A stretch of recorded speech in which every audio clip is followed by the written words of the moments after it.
The purpose of this video is to teach the steps involved in creating a basic assembly mechanism in CATIA.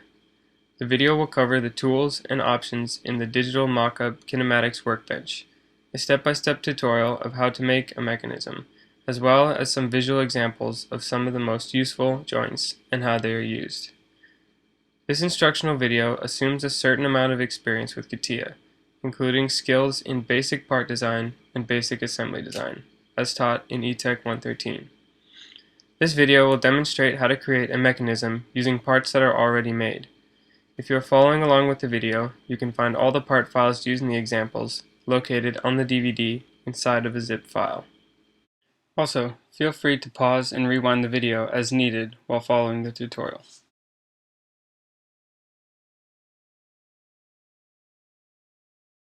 Before beginning the tutorial, we will cover some simple safety considerations that can help make your CATIA experience a positive one. While working at a computer might seem like a fairly safe, low-risk activity, there are several important considerations to keep in mind to ensure a pleasant and comfortable experience. The first consideration is that staring at a computer screen for extended periods can strain your eyes and cause aches in your head and neck. To avoid this, remember to keep the screen 20 to 40 inches away from your face, and make sure that it is at a distance that allows you to clearly see the entire screen without having to turn your head. Also, the top of the screen should be at or slightly below your horizontal line of sight, so that the entire height of the screen can be viewed without having to tilt your head up. In addition, the center of the screen should be located between 15 and 20 degrees below your horizontal line of sight. Be sure that your chair and seating position allow you to sit straight with your back supported and perpendicular to the ground, and make sure that your forearms are supported comfortably and are roughly parallel to the ground. These posture recommendations will help prevent discomfort and injury that can result from sitting for extended periods.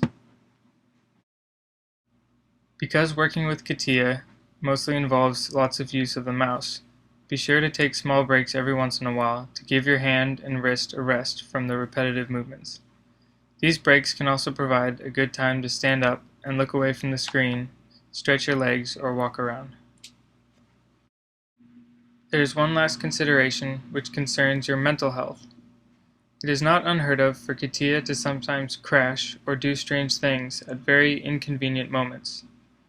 Because of this, it is important to save your work often to avoid potentially losing hours and hours of hard work. This simple recommendation can save you a lot of grief and mental anguish. For more information on safety recommendations regarding computers, you can visit OSHA's website and take a look at their page on computer workstations.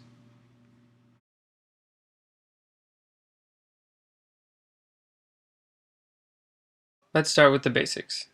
First, open CATIA and activate the DMU Kinematic Workbench. From here, you can create parts just as you would in the Assembly Design Workbench. In this example, we will import existing parts into the new product by selecting Insert Existing Component and choosing the necessary parts. The parts needed for this example are the handle and the base cat parts. Note that it is not necessary in this case to constrain all of the parts to each other, as they will become constrained as a mechanism is created. Once all the parts are inserted into the product, the mechanism can be started. First, make sure the DMU Kinematics toolbar is enabled. If it is not enabled, then go to View, Toolbars, and select the DMU Kinematics toolbar.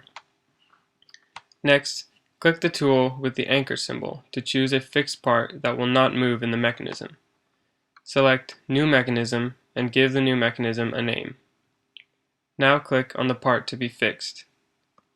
This is an important step as all mechanisms must contain a fixed part.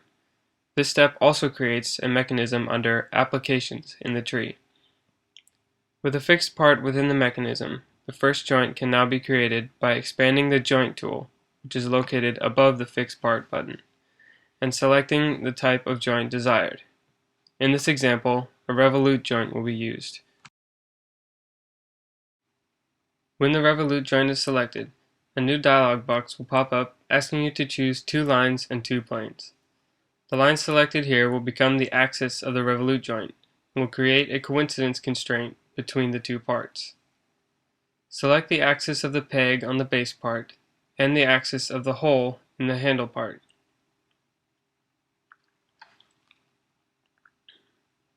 The planes will determine the location of the two parts in relation to each other. This also creates an offset constraint, which can be controlled in the offset option. The null offset option positions the parts so that the planes selected have an offset of 0. This is the option that will be used for this example. Select the top faces of the handle and the base to be used as the planes. Creating this joint has added a revolute joint to our mechanism in the tree.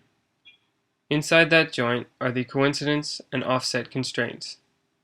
These can now be edited by double-clicking, which gives the option to change the way the joint looks and behaves. For example, changing the value of the offset constraint changes the distance between the two parts once the mechanism is updated.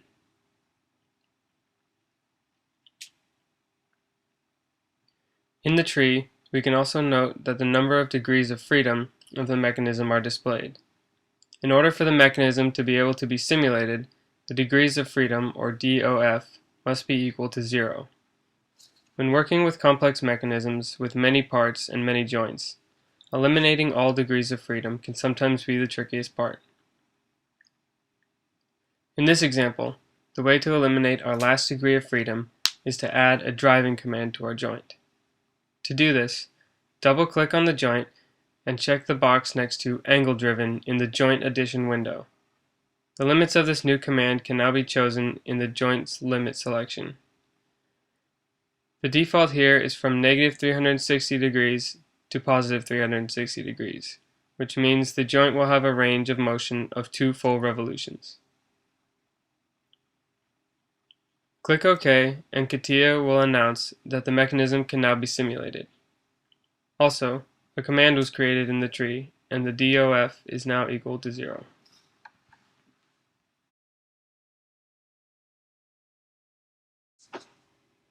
Now, the mechanism can be simulated to make sure it works the way it was intended.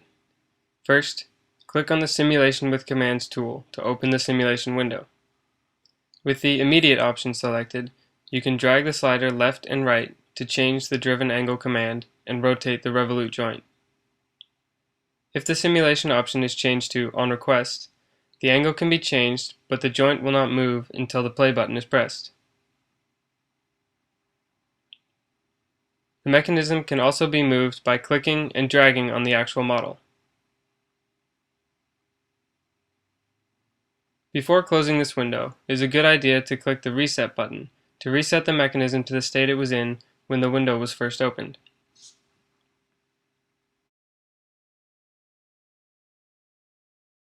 Now that the mechanism has been tested and it is clear that it works as intended, a real simulation can be created that can be saved and replayed. First, click the Simulation tool on the left and select the mechanism to be simulated.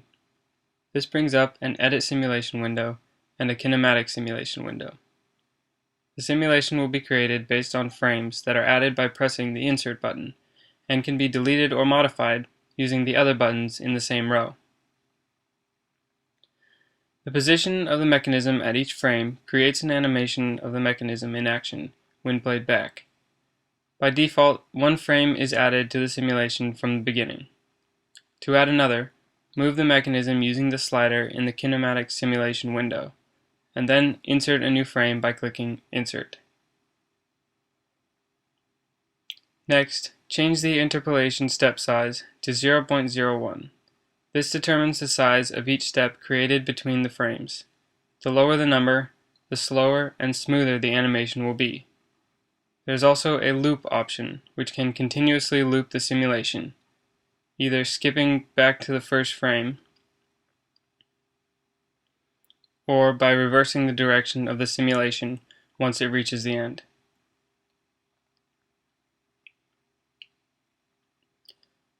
At this point, the simulation can be changed and the frames can be added or removed to create the desired animation.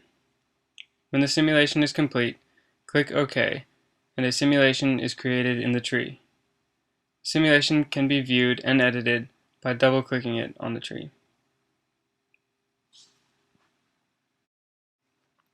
Next, if we compile the simulation, it will create a replay, which will save the simulation so it can be played as it currently is.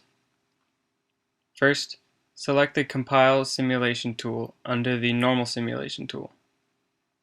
Give the replay a name, select the simulation to be compiled, and then select the desired time step, which is the same as the interpolation step size from before. Now, click OK and the simulation will be compiled, and a replay is created in the tree. Now, by double-clicking on the replay, it can be viewed using the same navigation buttons from before. The same loop options are also available, and the speed can be increased by 2, 5, or 10 times the original speed. Now, no matter what is changed in the simulation or the mechanism or the model, this replay of the simulation will always be there to view and will not change. Congratulations! You have now successfully created and simulated an assembly mechanism in CATIA. At this point, be sure to save the product file. Now let's take a look at some other useful joints that are commonly used in creating assembly mechanisms. A prismatic joint is similar to a revolute joint in that it requires the user to select two lines and two planes. The major difference is that the prismatic joint involves a linear movement in one direction between the two parts. Therefore, it uses a length-driven command instead of an angle-driven command. A cylindrical joint is a combination of a revolute joint and a prismatic joint, which gives the user the choice to create a command that is either angle-driven, length-driven, or both. The prismatic and revolute joints it uses can be created on the fly or can be selected from existing joints.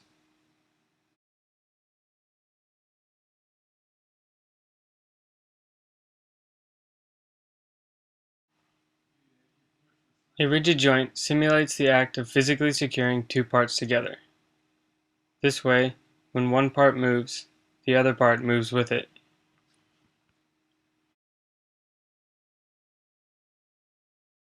A point curve joint is used to guide a part to follow a curve. When creating this joint, make sure that the part contains a point that lies on the curve to be followed. This example shows a mechanism that uses two revolute joints and one point curve joint. A gear joint is a combination of two revolute joints, one of which is angle-driven, and which are connected by a gear ratio that is selected during the creation of the joint.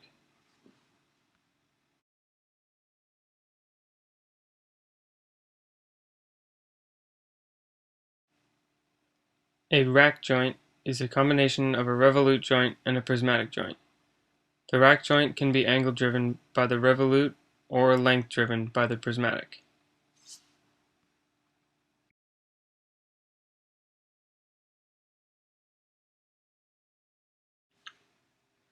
Like the name implies, a cable joint can be used to simulate a cable or pulley type system.